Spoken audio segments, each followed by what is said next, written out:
There is a certain poetry to human error, a kind of divine absurdity in the way we fumble through the world, overconfident, underprepared, and too often unaware. We call it stupidity, we call it immaturity, but beneath the labels lie deeper questions. Why do we resist truth? Why do we fear growth? And what does it mean to know that we do not know? The brain is designed less for truth than for survival. It prefers the comfort of coherence over the discomfort of contradiction. And so, often we do not resist truth maliciously, we resist it instinctively. Stupidity is not the absence of intelligence, it is the refusal of awareness. It is the willful turning away from complexity, the longing for certainty in a universe that offers none. To be stupid is to cling desperately to a worldview that is simple, safe, and flat. It is the mind protecting itself from chaos by pretending it understands. Psychology calls this cognitive closure, the desire for firm answers even when they're false. The brain prefers a wrong answer over none at all.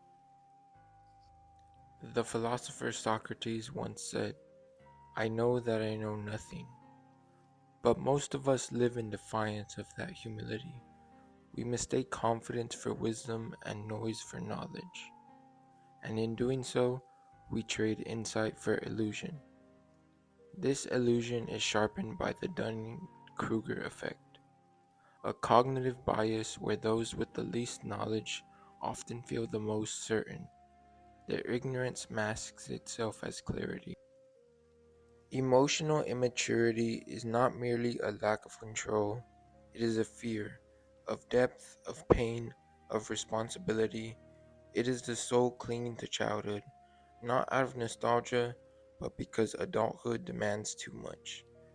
Neuroscience shows us that the prefrontal cortex, the brain's seat of regulation, doesn't fully mature until our mid-20s, and emotional trauma can delay or distort that process further.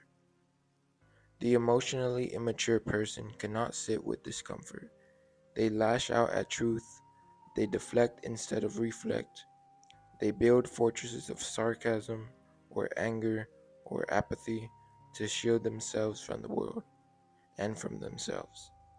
These behaviors are often learned defenses. Early environments that lack safety or validation can lead the nervous system to treat intimacy as a threat and vulnerability as danger. But if pain is a teacher, they never attended class, because to grow would mean to grieve who they were, and to grieve takes courage.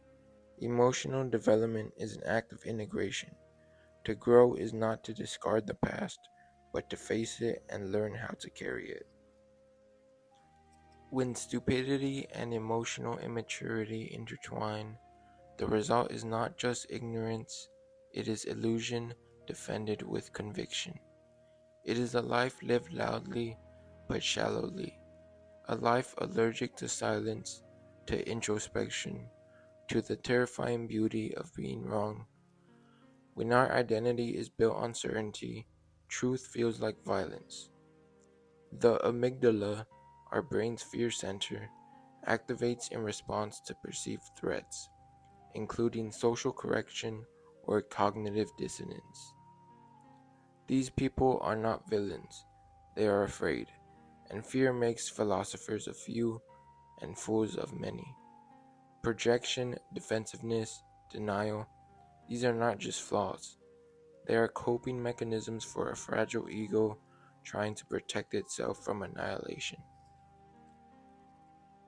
So, how do we live with the stupid, the immature, the broken, and defensive? Perhaps first, by recognizing that we are they and they are us. For every time we've refused to listen, every time we chose pride over growth, we too were children, lost in adult clothes. The capacity for self-awareness is not evenly distributed, but it is universally possible. Neuroplasticity, the brain's ability to change, means we are never truly fixed. True wisdom begins not in knowing more, but in needing less. Less ego, less control, less certainty. The therapeutic path mirrors the philosophical one, a surrender of illusion, a tolerance for discomfort, and the slow expansion of what we're able to see and feel.